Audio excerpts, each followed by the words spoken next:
Hello again, I am Jim Bob and welcome back to Lone Oak Farm. This is episode 6 and day 6 of summer, the final day of this season. So we are armed with our mowers. You can see we've got the front mower there and the rear mower just hanging off the back there. We're making our way over to the sheep farm and we're going to mow and bale our grass field over by the sheep.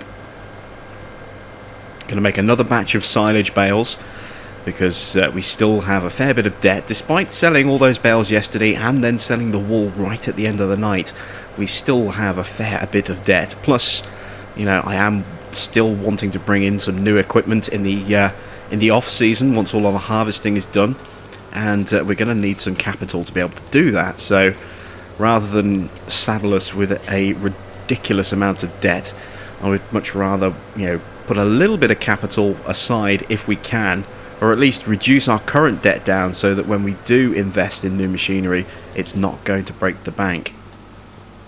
So, just parking up here for a second. All the other equipment we need is just over there by the barn, and our 1455 is already hooked up to our Swadro. We're going to go into the grass field from this angle just here. So you can see we're on the corner of field 24. Just mow this field. You can see over by the sheep, as I say, that's where all of our remaining equipment that we're going to need is. So the baler is already there, the Swadro is there with a 1455 already hooked up to it, the bale wrapper is there as well. It's just a case of getting started and getting everything done. So let's lower the front mower down and unfold that. Turn that on. This is going to be tricky. I need to move forward just enough so that I can actually close the gate. There we go. And back up a little bit so I can lower the rear mower. I'm going to put a manual border around this field, and then we'll get a worker to run up and down for us as we did before. This is not as big as the field we worked at the start of the series, field 44 I think it is. Yes, field 44. It's not as big as 44, it's still a pretty decent size, and it still had 3 applications of fertilizer thanks to the weeder. So I'm hoping that we're going to be able to get somewhere in the region of 100 bales off this field. Be interesting to see just how much we do end up with. So let's get the worker to run a nice straight line up here. There are some weird little kinks and turns on this side of the field. As you can see, it kind of doglegs around that corner just coming up around the side of this big beet field here that we will hopefully be owning at some point in the not too distant future. And there's a small cornfield just over there as well, and it'll kind of follow that as well. So there's a bit that we're going to have to kind of go off script with and try and run manually, and you can see that he kind of curves around a bit as well. You can't tell too well from that angle, but if I pop this, you can see there's a little sort of bit that sticks out on the bottom of field 23, and then it goes around past those trees, in, you know, right up to the edge of the forest, and then all the way down there. So some odd shape to this field in places. It's not a simple, nice, straight, square field as we've had before. But that's okay, we can work with that. So let's just turn on the mowers and make this turn here. I'm going to try and get really close to the fence if I can, just to make sure that I'm definitely getting... Oh! Didn't lower the front mower. Let's just back up. Whoops.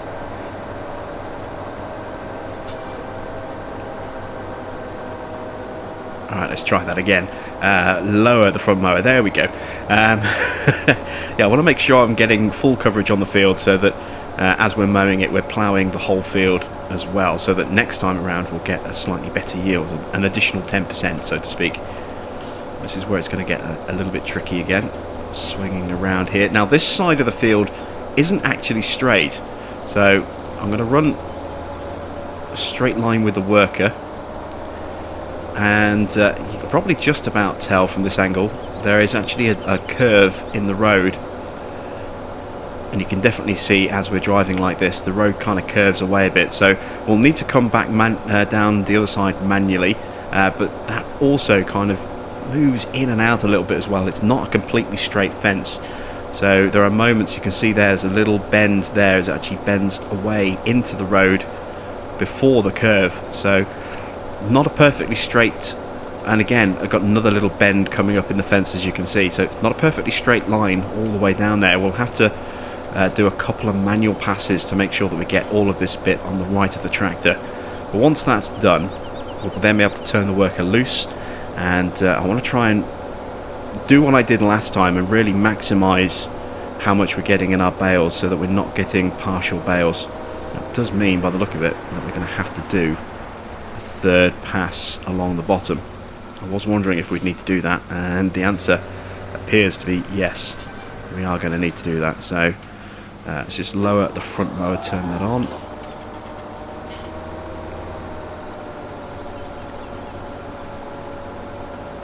We should get away with a sort of a partial, it's not a full width, but I think that'll be enough, I think, for our worker to have space to turn around. So let's go back to the opposite side and work that bit by the fence, the tricky bit.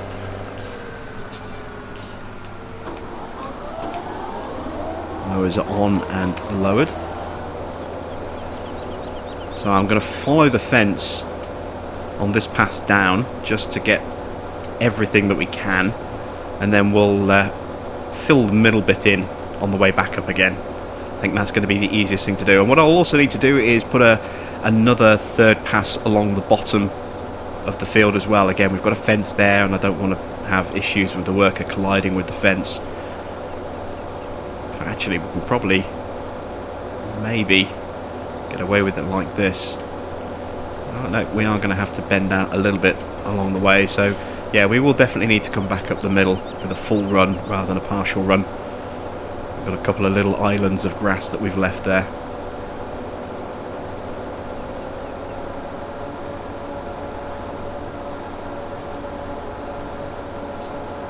There we go. And if I just raise the rear mower,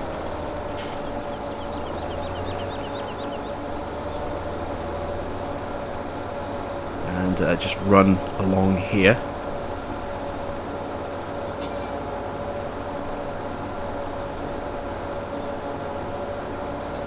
There we go, that's where we've already got to. So now if I move over to here, now I can lower the rear mower again. There we go.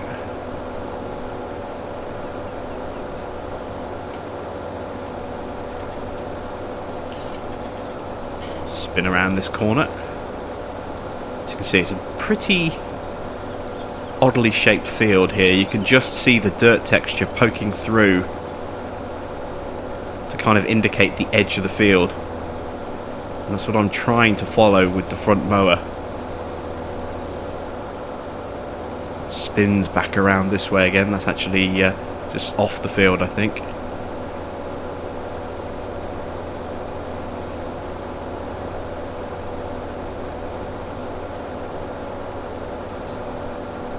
So much easier to tell the exact dimensions of the field if it's just been weeded, because then the soil texture is much darker and shows through.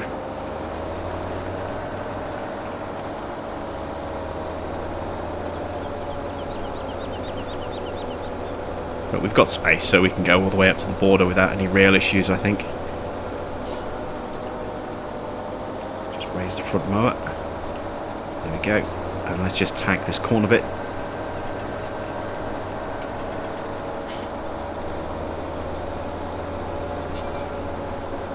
There we go. So just that little thin strip on the edge by the field fence over there, and then this side's completely done. We're still got the oh dear, there we go. Get the mowers up. It's mowing this little tufts of grass in the middle. I wonder why we're moving so slowly. One of the mowers was still down. So let's cut back across this side. I'll just run the rear mower, the front mower on this bit, because it's only going to be one mower width across. There we go. Nice and smooth down here. And then, as I say, when we get to the bottom of this field, I'll then hire a worker and he'll start running up and down on this. There's something else I want to do, and that's take our our Magnum over to Manning's when Manning's opens. There's another half an hour to go until Manning's actually opens up. It's an 8 o'clock AM opening time. In fact, what day is it today? Yeah, it's Friday, so they're open 8 till 6 today. I want to take the Optum over, not the Optum, I want to take the Magnum over, and I want to buy some twin skinny wheels, because while our Magnum is here, sorry, I'm getting all my tractors mixed up really badly today. While our Puma is here mowing away, our grass field back at the farm is ready for its final weed application. So I want to use the Magnum to run the weeder, and because the grass is in its sort of middle stage or final stage before it's completely ready, if we were to run over it with tyres, we could risk flattening and damaging some of that grass. So rather than risk that, we put twin skinnies on the Magnum, then it can do that without any risk of damaging the grass and reducing it for the next mow session, which will be sometime in autumn. So there we go. We are mowing away quite nicely. Worker is off and running. I'm just going to wait till it gets to the... Actually, no, I need to teleport, don't I? So through the power of teleportation magic, we are back at the main farm. So we'll drive this over to Manning's. By the time we get there, they should be just about open, and if not, we can always sit and have something to eat at the diner, get a breakfast bap or something. Make sure the farm is secure, seeing as we're not going to be here. There we go. So yeah, we'll go and park up. We'll have a little bit of breakfast at the diner, and then once Manning's is definitely open, we'll pop it in and get those skinny wheels fitted, and then we can bring it back, and we can set a worker away to weed this grass field while we're sorting out the grass work over by the sheep farm. So I'll see you in a little while.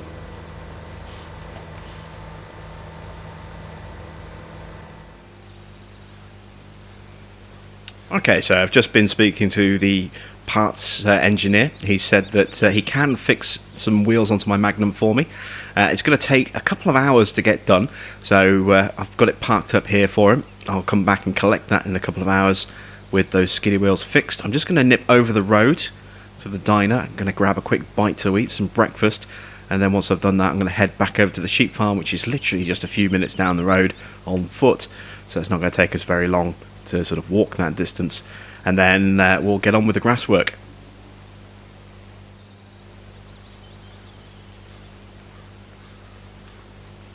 Ah, that was lovely. Nice piping hot breakfast. So going to make our way over to the farm now, to the sheep farm.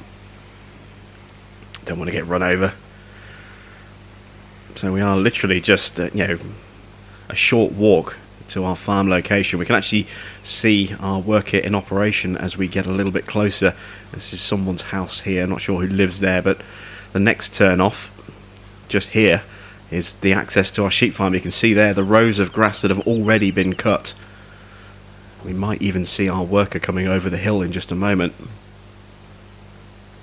Not yet, but he is out there. He is toiling away on the field for us somewhere down the other end of the field. Still going to be another hour or so, I think, until our Magnum is ready. I can hear something. I don't know, I thought I could hear something. It was just some traffic outside my house. I thought for a second I could hear my tractor, but no, it was a truck rumbling by. So as we make our way down here, we'll actually take a moment to just take a quick look at our sheep and see if they need any attention. You can see here is all the rest of the equipment that we're going to need today. So there's our wrapper, there's our baler, There is our Swadro. And let's just check out the sheep. So they're getting a little low on grass. They're certainly going to need another bale by the end of the day at the latest.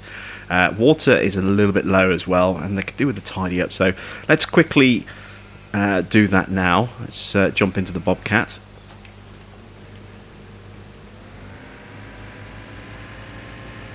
Oops. Just buried my bucket into a support beam there, into the door frame. Not so clever. There we go. It is tricky to see out of these things, especially when they've got these caged windows. I am scooping grass up, that's good. I haven't tried doing this, at least on camera, in first person before. Hopefully I don't make too big a mess of this.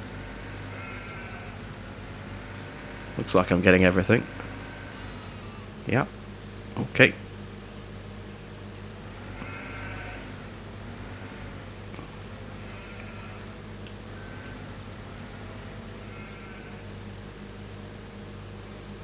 There we go. So, a nice little tidy up there. Oh, there's a patch popped up behind us already. Never mind. We'll leave that. Let's just drop the bucket for a second so we can get the forks and give them a new bale.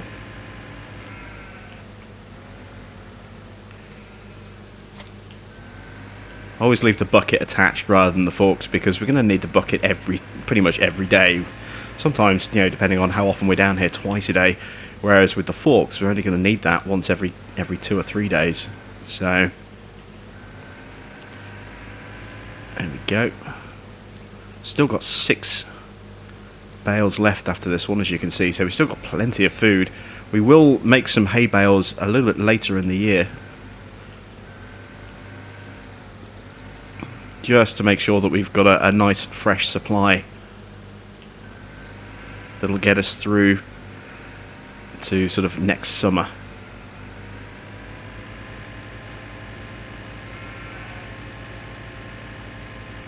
There we go, and that should disappear. There we go, beautiful.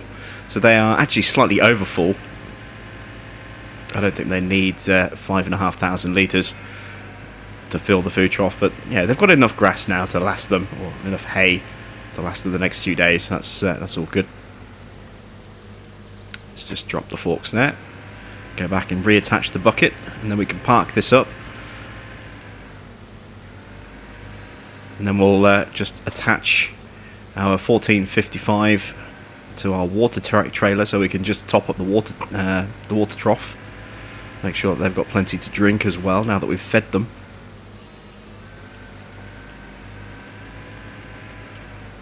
There we go. And again, so I can get out and open the door, let's raise the arms up. I think that's enough. Yep, that's cleared the door. Excellent. Right. Where is the 1455? There it is. So we'll just detach from that. You can see we've already started making some more wool. Having sold all of our pallets last night, I think we're up to about 10%.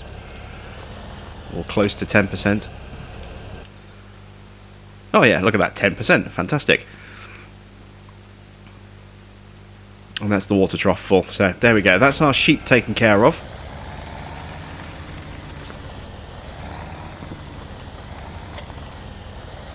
Now let's get into the field and start rowing up some of that grass. Just cut our way through.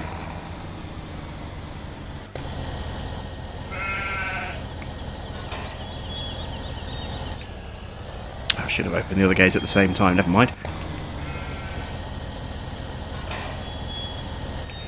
I hope that opens inwards. No! Oh, it opens outwards. This could be tricky. Do not want to damage someone else's crop. Oh, that's close. I just about got away with that. Whew. Oh, wow. Yeah, that was really close. Okay, that's something to really think about in the future if we decide to buy this field. It's just how close we're literally opening onto the field itself. So we have to be really careful with our planting distance. Obviously, the AI farmers have left a little border around the edges of their fields from where they've planted, we would have to consider doing the same if we were to buy that, or roll the edge of the field in a little bit. I don't know. Things to consider. There is our worker, busily mowing away. He might be on his final pass, actually. Oh, he's going to have one more pass. There's a thin bit of grass left, so I'll have one more run down the field. So we'll let him do that, because then we can attack this bottom piece here.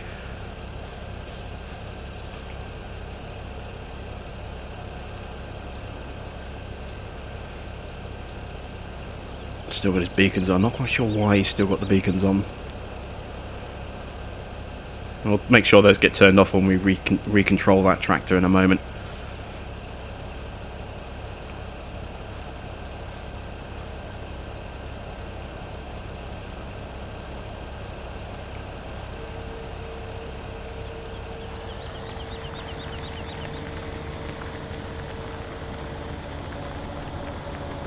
So now we can attack this end piece here. Let's just stretch the arms out a bit. There we go.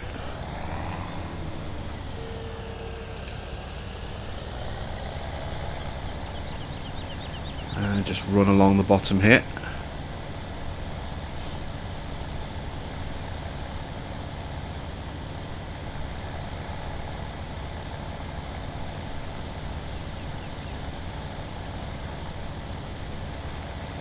Excellent stuff. Okay, so this is where it's going to get a bit trickier again because of the curvature of this section of the field. So I think I'm going to have to do it sort of like this. In fact, actually, no, what I can do, I can make a really, really wide row. You can see there, mower has finished. That's fine. We'll leave him like that for a moment. I'm going to switch the roles, so I'm going to get the worker to take over this tractor for me and do the rowing while I manually do the mowing. But I need to manually do this section here. So I figure if I do this, then when I hire the worker, he can then incorporate this into the next row on the inside. We'll start them quite close together. And just make a really, really fat row at the start here, because this is going to cut in a fair bit as we make our way all the way to the bottom of the field. It's going to cut into the next row as well. I suppose what I could do is that, just to help protect the row a little bit. And as we get here, oh, look at that, doing it on the go, beautiful. I'll do the same again in a moment. There we go. That'll help a little bit. That's awesome.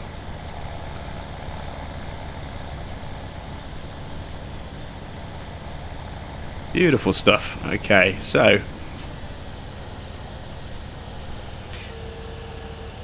let's turn around.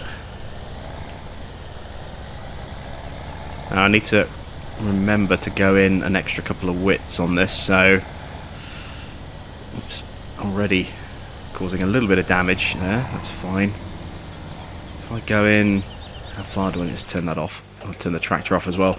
If I go in a little bit, I need to extend the arms out again. Just looking ahead to see how far I need to go out. I think if I start here like that, that should just about do it. So fully extended, yes. Let's get the worker going.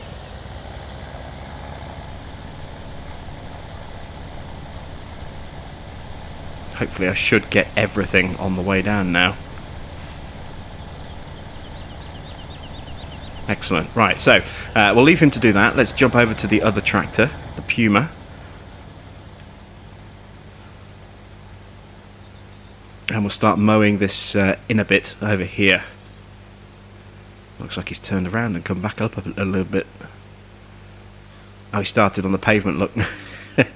Alright, there we go. Beacons off. Don't need those on. Why hasn't he gone all the way down? That's odd. Alright, well we can do that.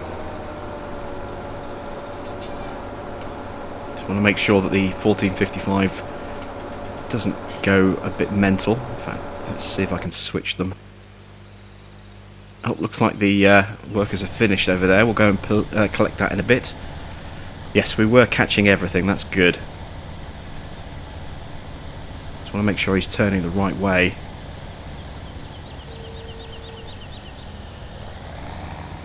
Oh, turn left, turn left. Good lad, he's going the right way. Excellent. Okay, so let's let the mower back up a bit. There we go. Take control. Need to put an extra line on this base piece here.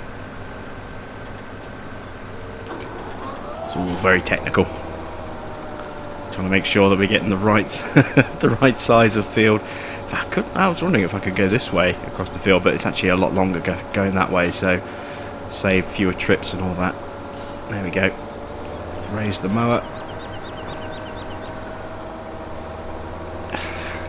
When you have grass growing right up against the fences like this, it does get quite tricky and quite technical areas. Really have to think about where you want your mower to start and finish.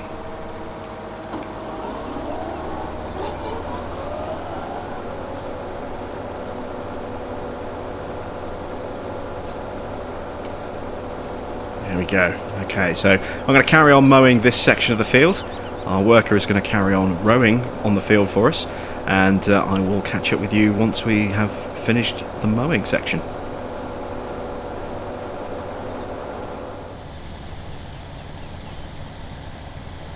So once again, we're having this issue with the Swadro, despite the fact that it's fully extended. We're having this issue where it's not getting everything, and it's making these double rows like this, where it's missing a little bit and then creating a row right next to another bit. I don't know what's going on here. It's very strange. I don't know why it's doing that, giving us these double rows like this. In theory, I don't know how it's allowing that to happen. It does seem very, very strange indeed. It's like it couldn't quite catch the inside bit, and then the bit that's there is too far away for the inside of these blades to pick up. So it's just confirming my thoughts that we're going to need to get rid of the Swadro and replace it with something else. I think I'm going to go with... Let's see if he does it again.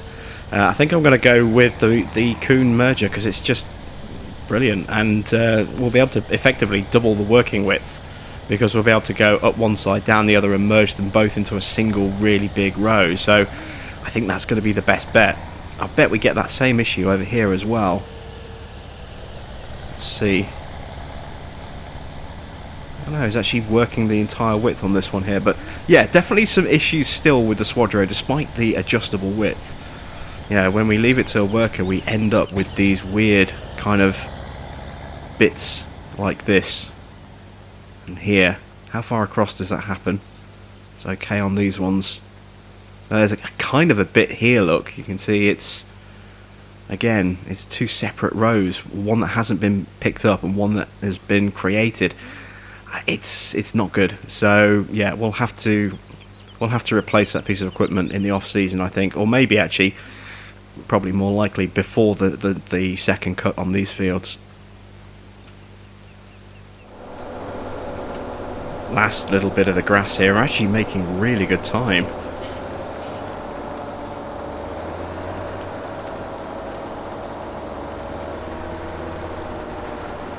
Just got this single little strip here. There's a couple of tiny little tufts I've missed, but I'm not really all that worried about a little tuft here and there.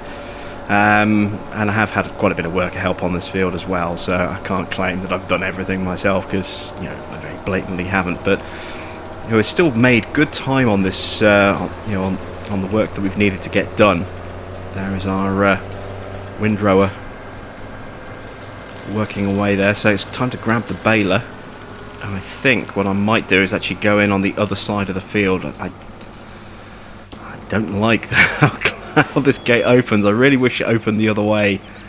I know we've got an update on the way for this map. I I don't think it's going to change the gate, but if we're going to get another update after this, I think I might message Bill and ask him to change the direction that gate opens, just because it gets really, really tricky. God, nearly squashed a sheep there. It gets really tricky to just manoeuvre anything through there, you know, without running over the field. You know, if you own the field and there's nothing on it, then it's not a problem, but you know, if it's not your field and you're trying to respect the boundaries, you know, then it's not really very easy at all. Not easy at all. So let's drop the mowers here out of the way to unfold this mower so I can detach it. There we go.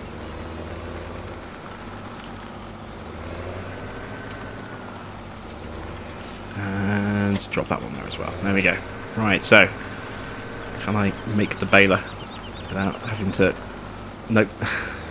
Wasn't sure if I could do it all in a single turn. I had to move away to reposition.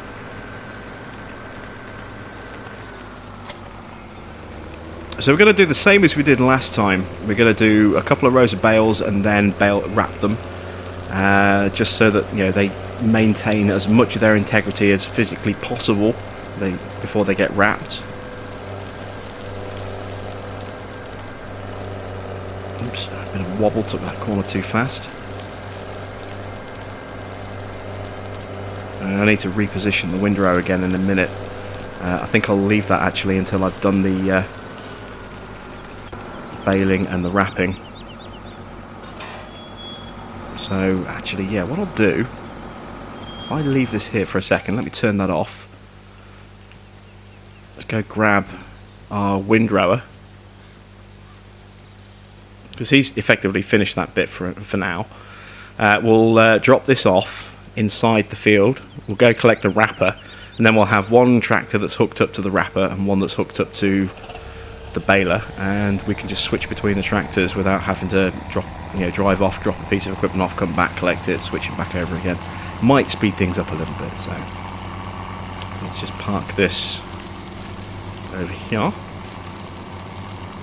There we go, and that's enough of a field for us to work with for now anyway. So but yeah, let's just take a mental kind of picture of this row just here. It's not a particularly big row because there's only a little scraps here, but we look at the size of this row and kind of its width and thickness and consistency.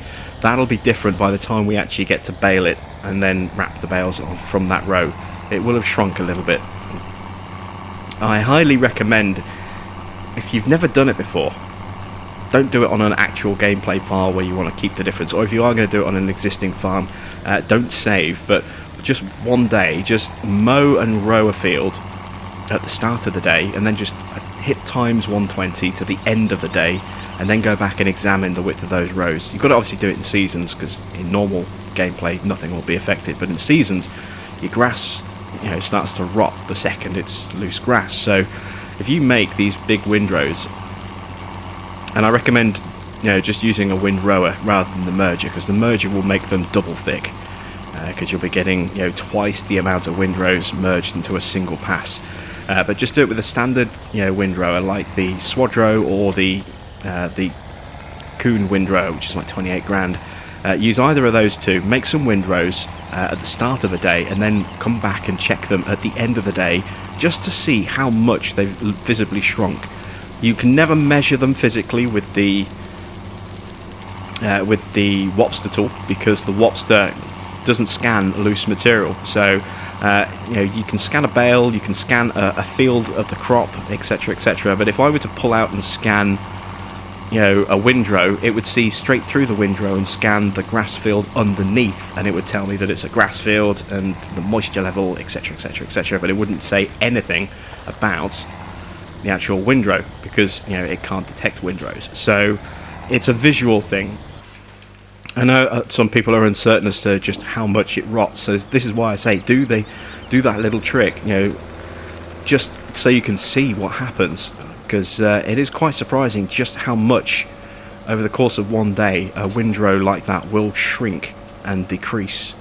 I do recommend that everybody try it at some point, just so they can see the difference. And then obviously if you are doing it on a regular file, don't save and just quit the file. at the end of the day once you've checked the windrows, so you can roll back to the start of the day where you were and actually do it properly. But yeah, I highly recommend people actually check it out, just so they can see that visual difference of a freshly cut, fully worked windrow against one that's been left out all day and has rotted. And try and do it on a dry day as well, because if you do it on a wet day, then that's only going to hasten the rot because of the rain, and you won't necessarily get a true kind of feel for it. But yeah, like I say, try it out.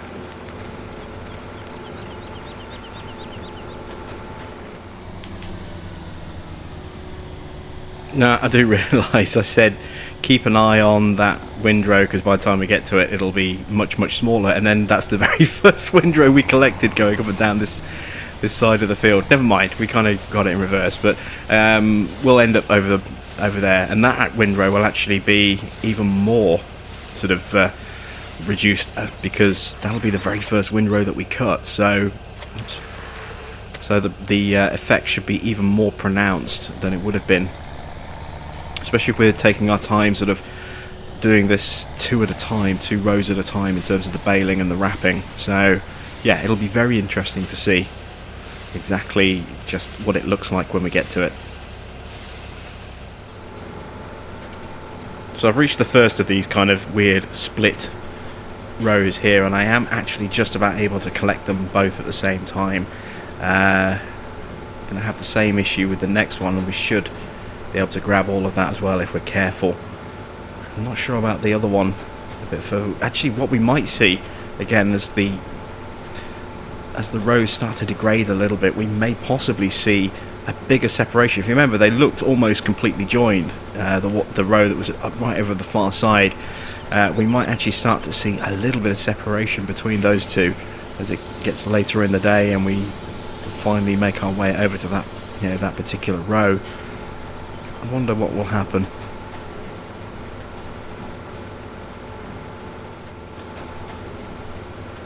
Well, we've reached that row I was talking about where we had that little bit of separation, and there isn't really a bigger visible gap between them, but it does look a little bit more ragged, doesn't it? And certainly the one on the end, you can see that's looking a little bit more ragged as well. So there's definitely been some degradation of the row in the time that it was, since it was created, to the time now that we're getting here to bale it. You can just see little patches on these bits where stuff seems to have just roughed away on the edges a little bit. But we've made some decent progress. It's getting a little bit later in the day than I thought it would take to get this far. You can see it's now just gone 2:15 in the afternoon, and slightly worryingly and ominously, we also have a wet weather warning. Now, I think we should get done long before the rain turns up, but you never know. There's always that risk that we may get a sudden shower in maybe just a couple of hours. Now, in terms of the grass rotting, it's going to speed up how quickly the grass rots, but that's not the main issue. I mean, that's okay. It's if it does start raining and we've got bales that are waiting to be wrapped, then it's going to rot the bales. Now, once they're wrapped, they're absolutely fine. They're safe, they're secure, they're protected from those wet weather elements. So what we may have to do is, if it really does start raining while we're still baling, because we've still got that part of the field to do, don't forget, then what we may well have to do is just bale a few bales at a time and then wrap them instantly, rather than doing two full rows like this, especially when you consider as well that these are sort of full length rows on the field, whereas the rest of the field is going to be much shorter rows. We may have to do just like a single pass with the baler and then wrap like half a dozen bales, just to protect those bales if it's raining. If it's not raining, then it's not an issue, and we can do 2 or 3 rows at a time as we have been doing. But we're kind of at the point now where we need to start working on this second set of the field. This is going to be trickier to row as well, so I'm going to park this up over here like that. Now I did hire a worker, as you can see. He's finished over here at the farm, sort of working away and weeding that field down. I'm going to have to do 1 or 2 little bits of tidying up on that, I think. I invariably have to, but once I've got these last couple of rows of bales wrapped, this is where it's going to get interesting with the tedding. Sorry, not with the tedding, with the windrowing. We're going to have to really manually do the whole thing, I think, because it's some odd-shaped bits coming up. We could end up some quite twisty windrows to work with. So I'll crack on with this last couple of rows of wrapping here, and then break out the windrower and carry on with the rest of this field. So here's a perfect example of exactly why that split row issue is happening. It's because of the gap between the blades being so big that just, you know, if you're a fraction off with your positioning, then, you know, it won't quite pick it up on the inside edge. That's why I've been having these weird split row issues, and it's too much of a hassle for me to have to deal with on a regular basis every time we use this thing. So that has just, you know, it's the final nail in the coffin, unfortunately, for the Swadro for this farm. I will be switching it out for something a little bit different, something that's a little bit more, you know, efficient, easier to control. And for me at the moment, the item that is standing with the best, you know, the best reputation is going to be the Kuhn windrower, because it's going to make our windrowing so much easier. That is, of course, assuming that I don't go for a big M, which is something that I would like to run, but, you know, it's very, very expensive at, you know, just under $300,000, $289,000 I think it's going to cost me to actually buy a big M. Very, very big, very, very expensive. So as a result, we may stick to just mowers. So I would need to buy a bigger mower, and then obviously buy the merger. The merger I think is about $102,000 if memory serves me correctly.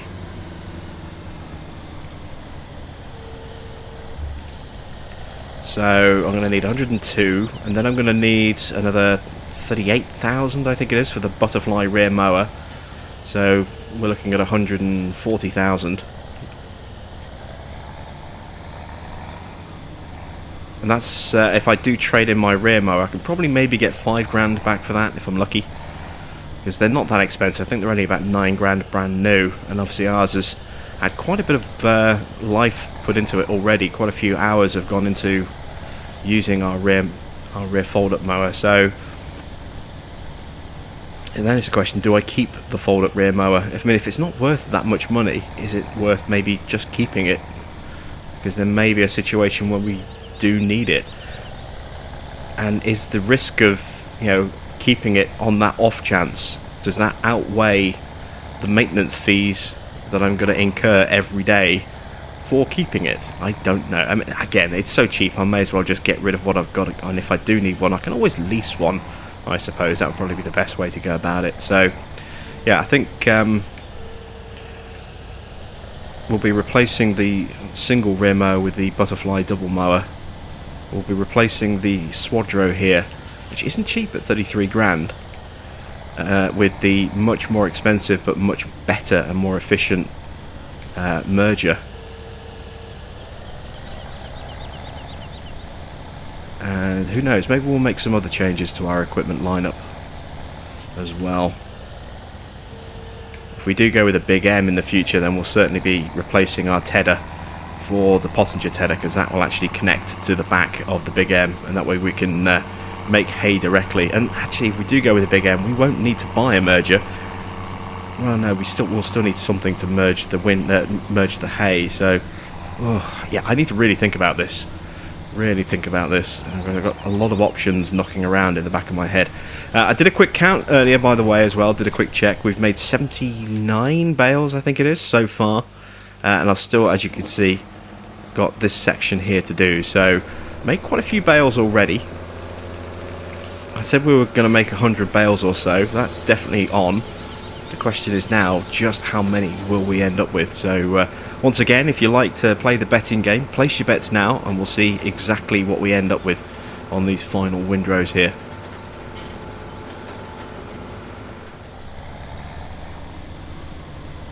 All the baling has been done. These are the last 3 that need to be wrapped.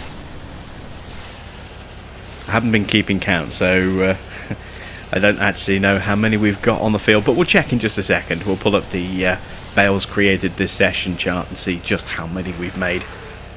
We have beaten the threat of rain. To be honest, I wasn't really that worried about the threat of rain. I think that's really more of an indicator that it's going to start raining either really, really late at night or early in the morning. As you can see, tomorrow we do have rain forecast, and I think that's the rain that's being detected. You know, we've still got a way to go until it actually comes, so... Right, there we go. This is the final bale, so while that's wrapping, let's take a look. Bales created this session, 102! I was not far off when I said 100 bales off this field. Not at all, only 2 short. So, yeah, that's a really nice little haul off this field, and we can expect another, say, 10 bales or so, you know, next time out, because we'll have that extra 10% for this field having gained a plough state. So let's just actually take a look. If we take a look at the soil composition, you can see that, you know, there is no red on this field anymore.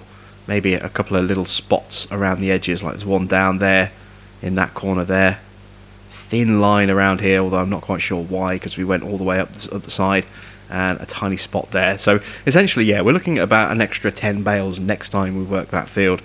And there you can see again, for some reason, again, we have a little bit there along the edge that maybe didn't get caught.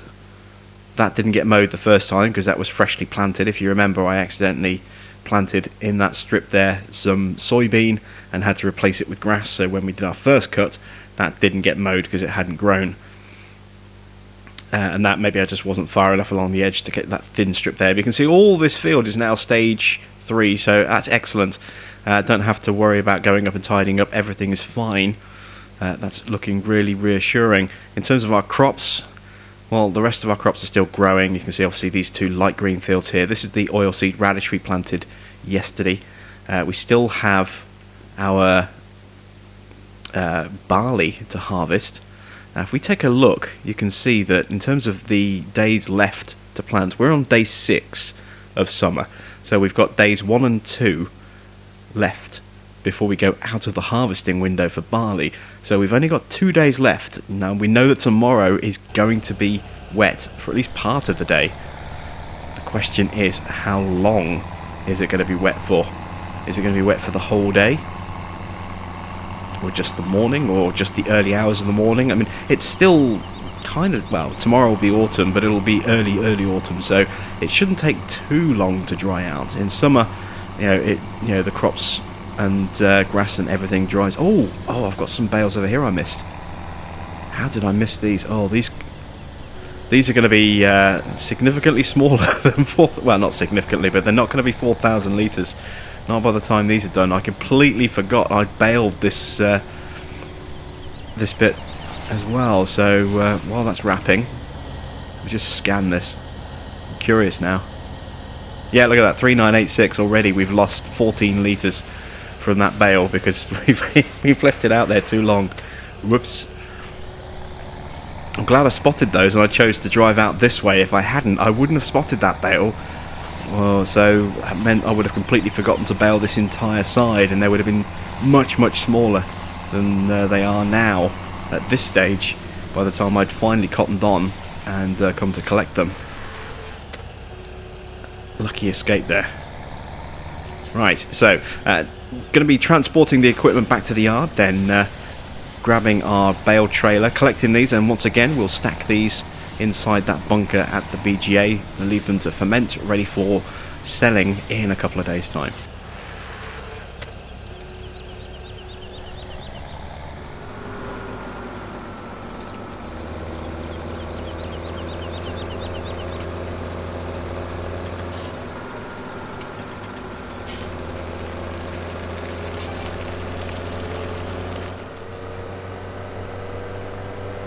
So I've got just 6 bales left on my trailer now. That's the last 6 bales from our collection here. Got 96 bales already stacked up inside the BGA.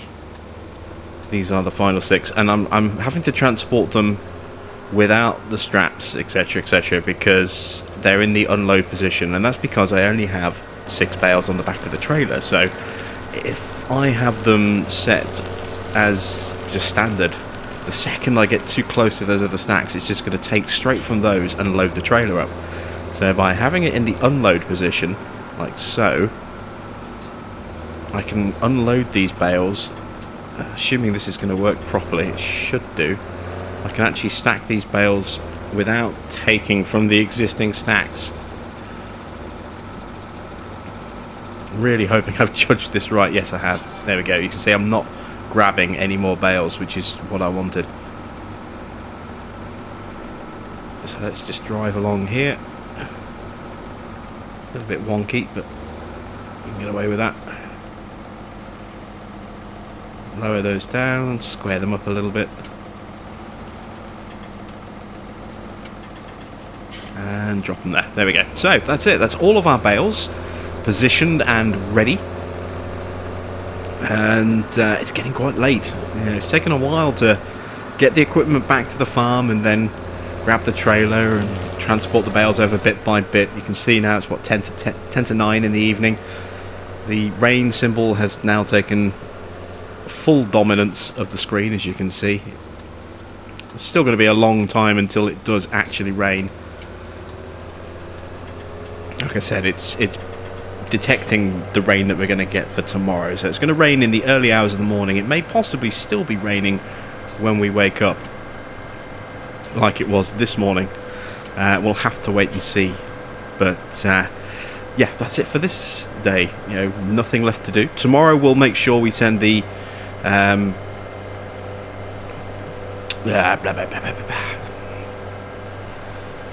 the Magnum with its skinny dual skinnies over with the weeder, and we'll clean that field up, and we'll make sure we weed it.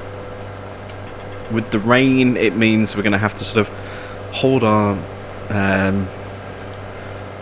thumbs a little bit when it comes to, twiddle our thumbs a little bit when it comes to harvesting. We'll have to wait and see exactly when the rain hits and then how long it's going to take for everything to dry out, because I do want to try and get that barley harvested tomorrow if possible, and then have Sunday, when our new demo combine arrives, be the day that we attack our soybean, assuming it's grown, of course. So yeah, let's just see what happens tomorrow. I think it's going to be the best bit. We can start the day off, as I say, by weeding while we're waiting for everything to dry out, and then hopefully by the time we finish weeding, everything will be dry and we'll be able to do some harvesting. So that's it from me. Thanks for watching. I am Jim Bob. Please feel free to check me out on Facebook and Twitter. Links are in the video description, and I will see you all again with the next episode of Lone Oak very soon.